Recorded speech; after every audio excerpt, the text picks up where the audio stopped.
Well, Hans, Democrats have finally managed to re-resurrect the Russia collusion narrative.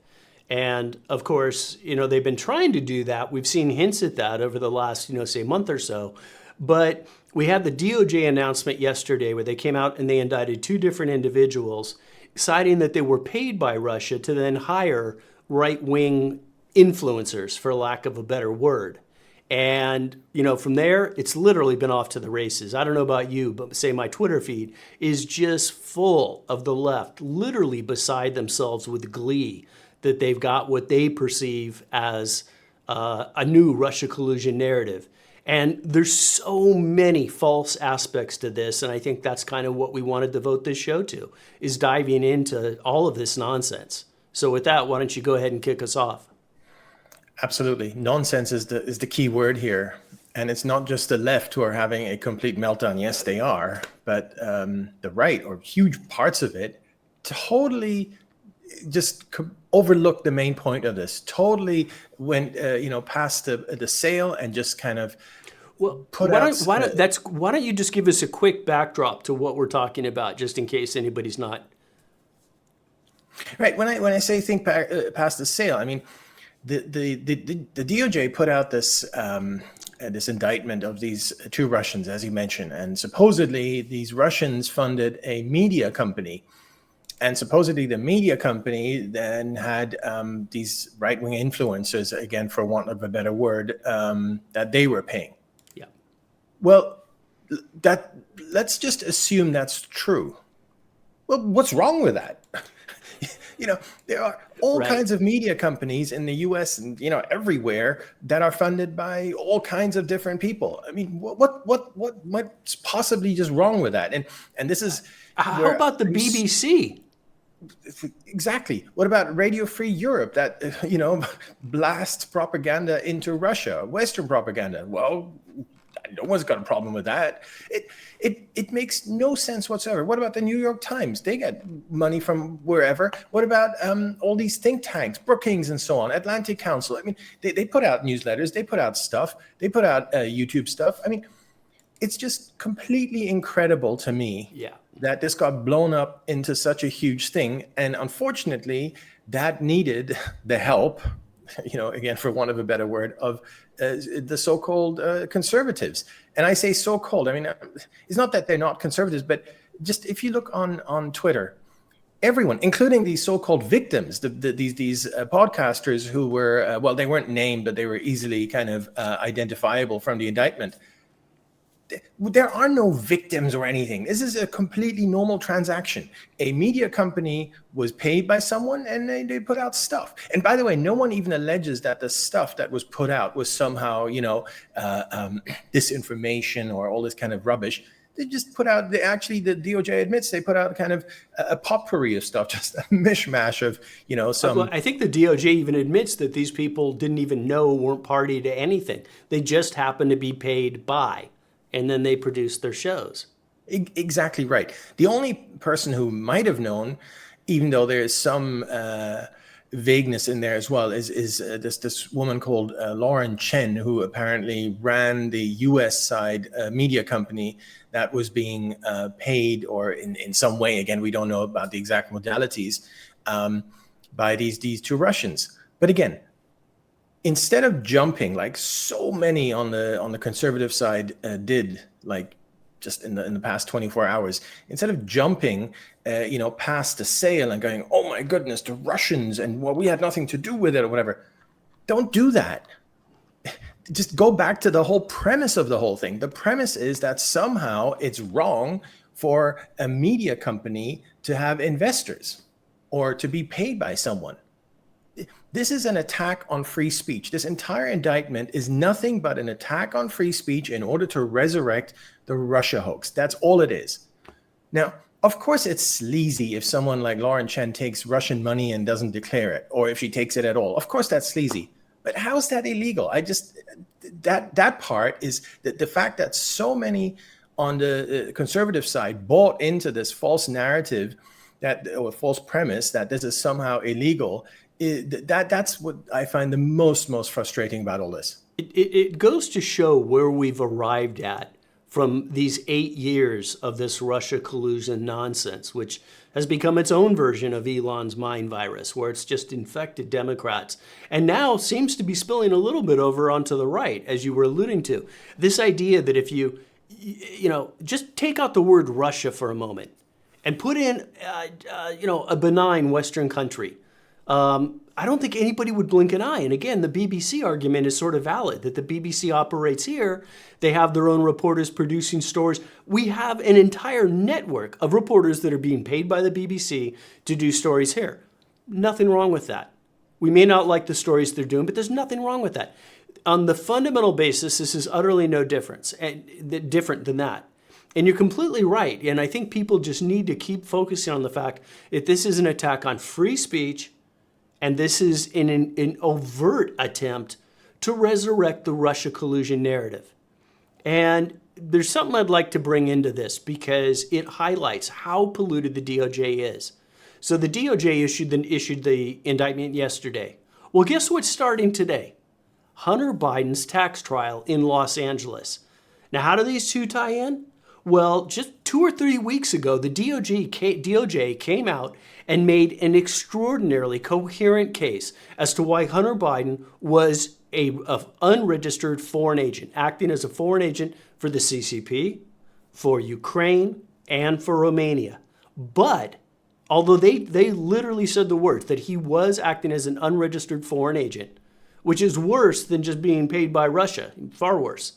They said that they weren't going to charge him for that. So literally in the span of a couple weeks and on the same day that Hunter's trial actually starts, the DOJ is indicting people just because they got paid by Russia, and Hunter's tax trial is starting, and they're overtly not charging him for much worse FARA violations that they put out in detail just a few weeks back. It's astonishing. It is, and I'm so glad you bring up this FARA point because, of course, that's the legal basis for going after these two Russians who sponsored this American media company called Tenet, the one run by Lauren Chen. How's that got anything to do with FARA? I mean, FARA, let's just zoom out here for a moment. Right. FARA, I think FARA is unconstitutional in the first place. I do too. Simply unconstitutional because FARA means you have to register with the government in order to speak. And in a nutshell, I mean, it's maybe a bit more nuanced than that, but in a nutshell, that's it. Well, why would we have to register with the government to do something we're allowed to do anyway? I mean, that to me is the essence of the problem with FARA. But let's assume it serves a purpose in terms of lobbying, which is what it is actually about. Well, then when we get to Hunter Biden, that's the most perfect case you could ever imagine.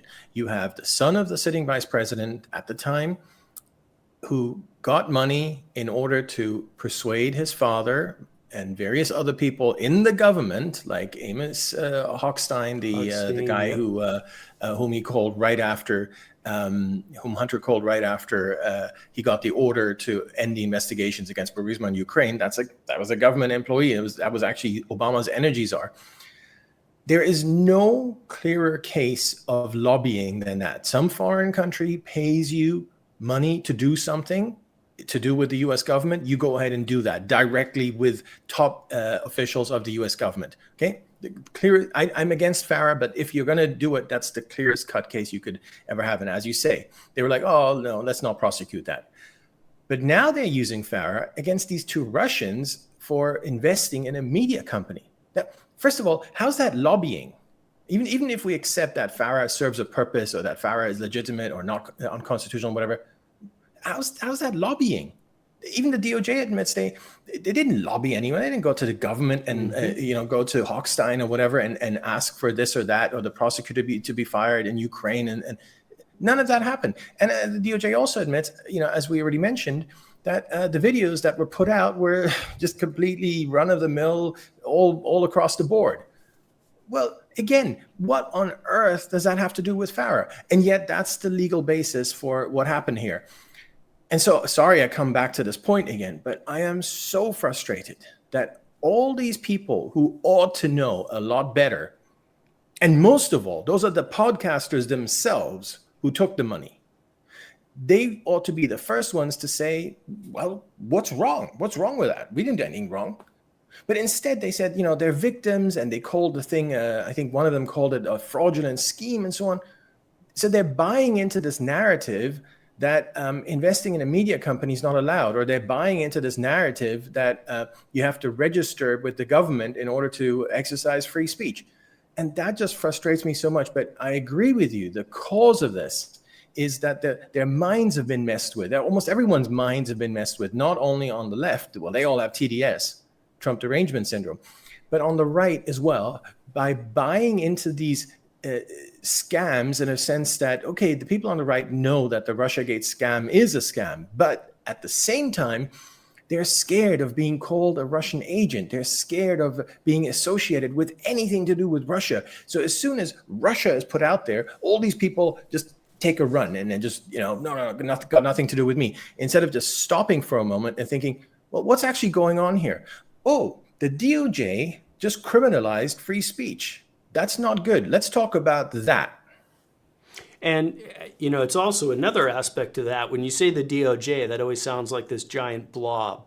And, that's one of I love some of the things Mike Benz does, but I hate the blob. Because the whole thing what's accomplished by that is we don't identify individuals. So who are the individuals? Well, it was Lisa Monaco sitting right next, the deputy AG, sitting right next to Garland. And, people probably by now know our opinion on that Garland's actually that Monaco's actually running things and Garland's more of a figurehead.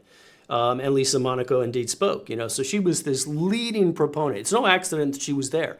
Lisa Monaco was one of the leading proponents of the Russiagate scam under Obama, and after as well. And here she is now at the DOJ.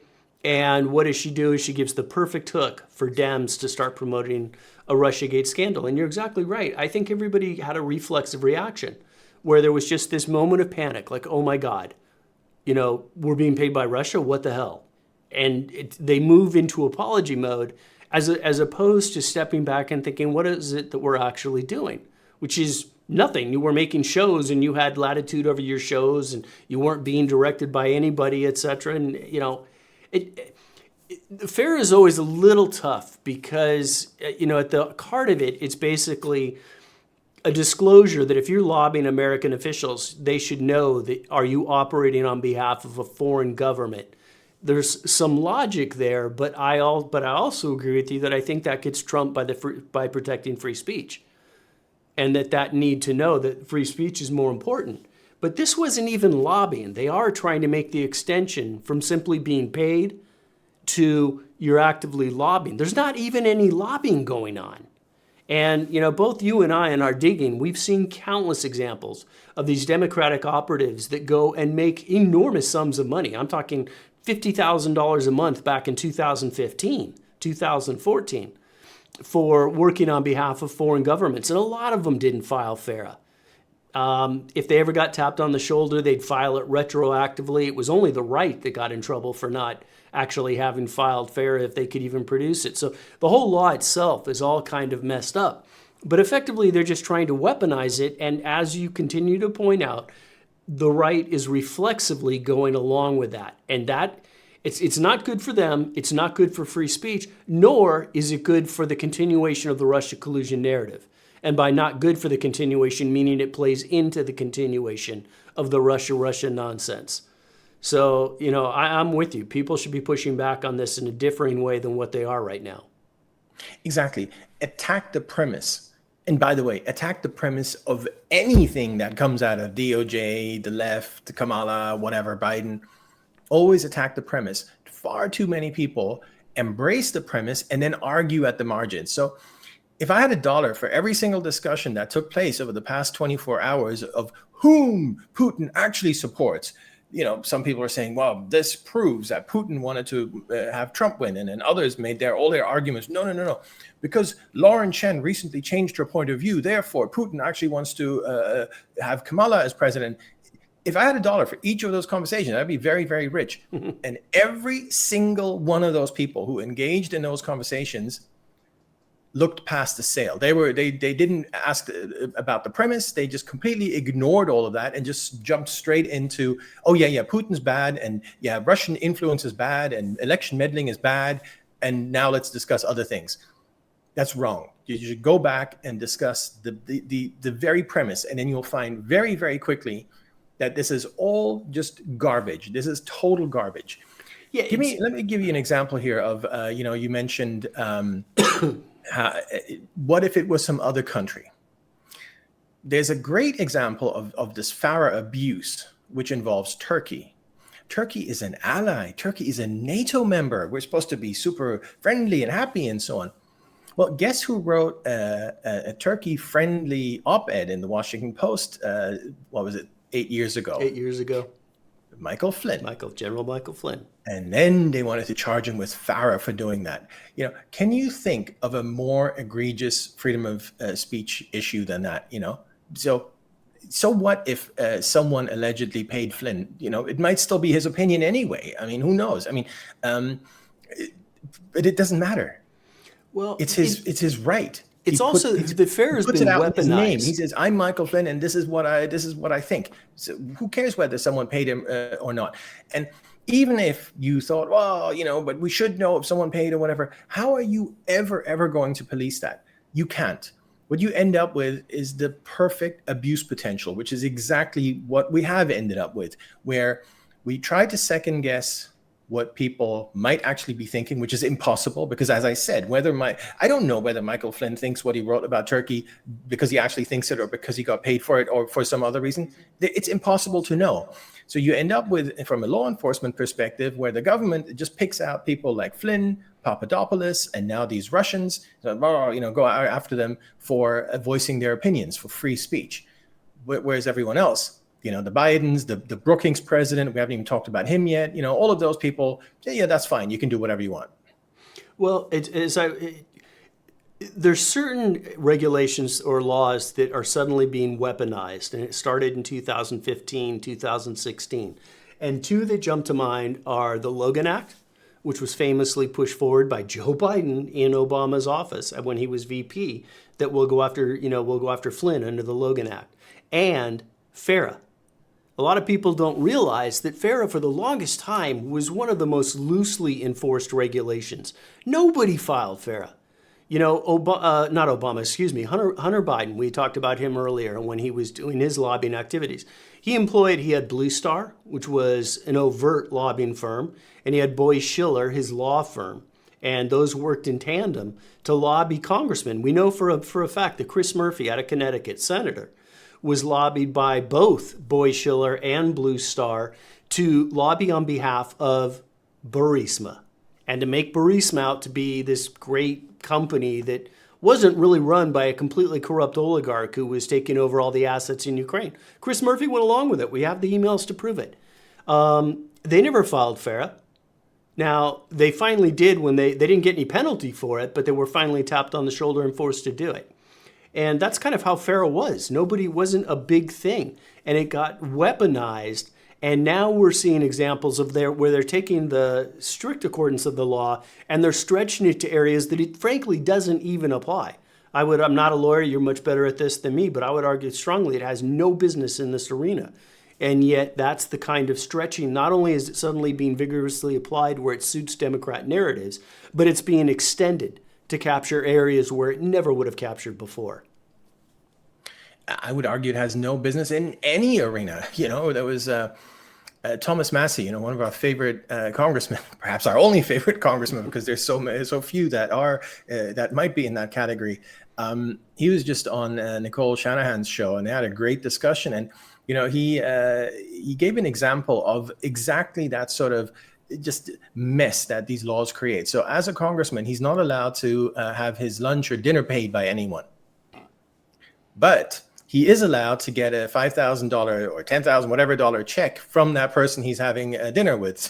So he could use the money to pay the dinner, and he's still got like $9,900 left or whatever. So this is exactly the same problem with FARA. You can never, it's unenforceable, or if you are going to enforce it, it's just totally open to abuse. It interferes with free speech. And let's just kind of get to the main point here. What's the root of all this? How come FARA was never used and suddenly it's this huge thing? The root cause of all this is this Orwellian term, election interference. Election interference was never a thing. It's just it's just a made up thing. Well, we can think of maybe some examples. We'll get there in a moment, but until 2016. But because Trump won, suddenly this concept of election interference became this big thing. And unfortunately, the right bought into it. Again, the same problem. They didn't question the premise. What's the premise of election interference? What is election interference? Some guy saying something on the internet is not election interference.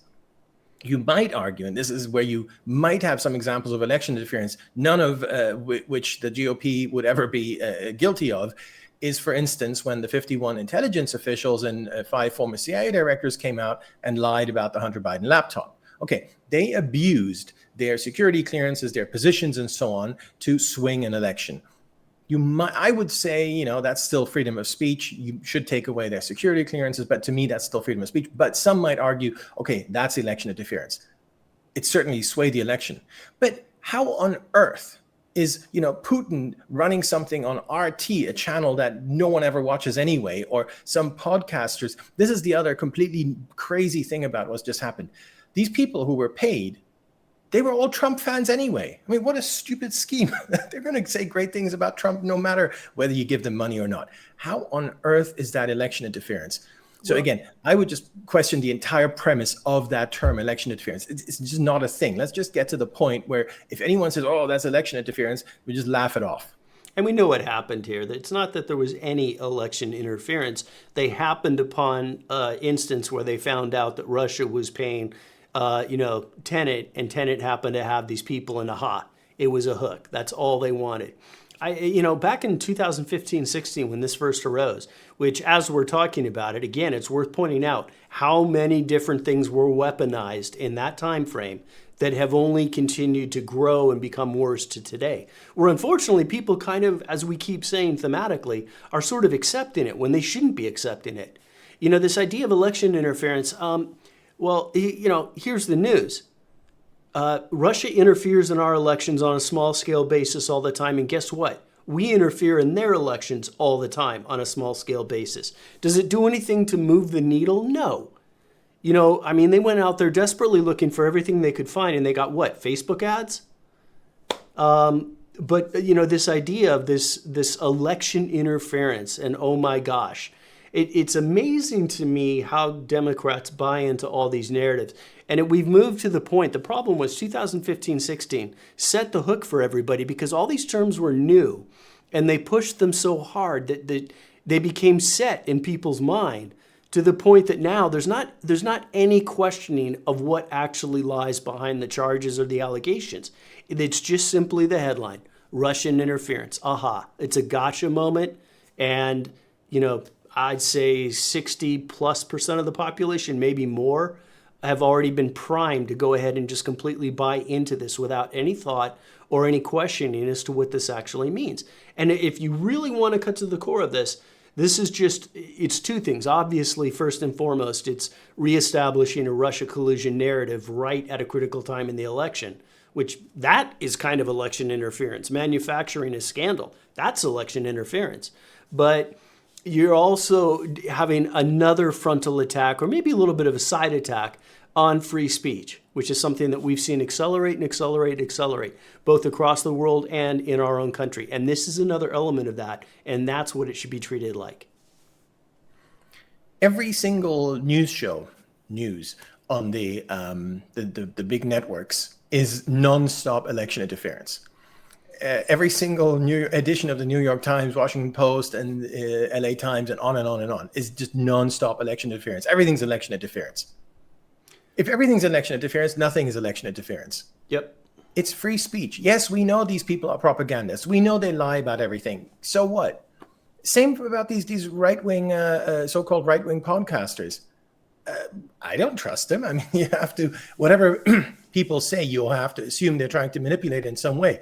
In this case, it's particularly obvious that these were all pro-Trump people. So whatever, Again, everything is election interference. Therefore, the whole thing means nothing other than, as we just said, maybe those instances where the 51 intelligence officials issued their letter, people abusing official powers, the FBI abusing its power, that sort of thing. Right. And again, I do think it's worth keeping sight of the duality of the DOJ right now, in that Hunter Biden is literally going for trial where it's a clear cut, it's already determined that he was acting as an unregistered foreign agent, and they're not doing anything about that while they are simultaneously trying to extend the FARA laws to go after people simply for being paid. As I'm saying it again, I mean, to me, that maybe that's election interference, that the DOJ is choosing to extend and weaponize a certain case while they completely ignore another. And we know why they're doing it. And again, it was Lisa Monaco who's behind this. The mere threat of FARA is election interference. They talked this up so much over the years that the mere threat of FARA makes people plead guilty. Look at Flynn, look at Papadopoulos. They didn't do anything wrong, and yet they did that because they pled guilty because they didn't want to face this FARA, this big monster called FARA. That was election interference in the sense of messing up Trump's reelection. So again, I'm against kind of trying to police any kind of speech, short of the shouting fire in a crowded theater. But other than that, just let people talk. We have to assume people talk for all kinds of reasons, and those reasons could include that they get paid to say certain things, or they get paid to push certain narratives, whatever. That's free speech. That's just the nature of it. And if we're going to talk about election interference at all, maybe. I don't think we should at all, but if we're going to have to do it, then let's just limit it to where officials in official positions, people with security clearances, people at the FBI and so on, abuse their powers to swing an election. Think of the FBI telling Twitter and so on that the Hunter Biden laptop was a Russian plot, and then Twitter, Facebook, and so on. Well, you just had the admission from Zuckerberg that that's exactly what happened. Well, if we are going to have election interference at all as a term, the only thing it can mean is that sort of stuff. Well, we've been seeing a pattern too of Democrats using these older, vaguely defined regulations. They've resurrected them. It's the same thing they did with Trump. I mean, they went after him. I forget, was it 10? I can't remember what the regulation was called, but it was actually conjured up by Norm Eisen, and they went after him during the Mueller investigation. And, an old statute that was never used, that was extremely broad, so they could attack him on all fronts, was never used because it was overly broad. Now we're in an era where Democrats are searching for that. It's the same thing with the Logan Act. It's the same thing with the FARA regulations. And again, we're seeing a one-sided application of this where Democrats have violated FARA time and time and time again. Again, I think about Blue Star because they're overtly lobbying, high-level officials in Congress to get changes made. For Hunter Biden working on behalf of Burisma, no charges at all, just retroactive FARA filing. Meanwhile, you've got, General Flynn being absolutely torn apart by the same charges for something that's much, much less. So you get these vague regulations that then are allowed to expand. And, once you cross one threshold, then you cross the next one and you cross the next one. And you start capturing people that were never intended to be captured in this in the first place, all for political purposes. Yeah, I mean, for Trump in the Mueller sort of saga, that was obstruction. Everything was obstruction. Every tweet he sent was obstruction. Right. I was trying to remember the specific charge. That's the freedom of speech. Let him send the tweet. But no, that's obstruction. Everything had to be investigated. A 448-page report was written about obstruction. It's absolutely ridiculous. And of course, you're absolutely right with the Jack Smith witch hunt. I don't think people kind of have taken it in yet because everything's been so crazy. They charged a former president with espionage. 1917, as you say, they dig up these old laws. It's just mind-boggling what they keep doing. But, and we could probably close it off on this because I've made this point 2 or 3 times, but please, everyone, if you're listening, and if you come across these kinds of hoaxes, these narratives and so on, don't automatically try and push back in terms of the details. Just take a step back and say, what's this all about in the first place? Question the premise of what's being put out. And Once we do that, we'll all be in a much better place, because then there's nothing left. If you question the premise of all these hoaxes, well, there's nothing left because there is no premise. Yeah, and it was Section 1512, which applies to, it's a never used statute that applies to a broad variety of obstruction acts. One last thing before we go that maybe is, I know I'm diverging a little bit and you were wrapping it up nicely, but I just can't let Lisa Monaco go. And I think it's worth reminding people that, during the final months of the Obama administration, Monaco really took the reins of the Russiagate Collusion Act and pushing the ICA, et cetera. She was literally almost in charge of spreading that. And Lisa Monaco, who is like the last person that should be put in the place of the deputy AG, she surfed through her confirmation with only 2 senators voting against her. Moreover, not a single question on what she did in the Russiagate, collusion hoax, however you want to call that. And now here she is in a position where she's really the one that's running the DOJ and, applying all the legal tax on conservatives coming out of the DOJ. And yet we could have blocked that easily, and no GOP officials in the Senate thought that it was worthy to do so. And now, as you said, we're back where we're seeing an assault on free speech on every single basis.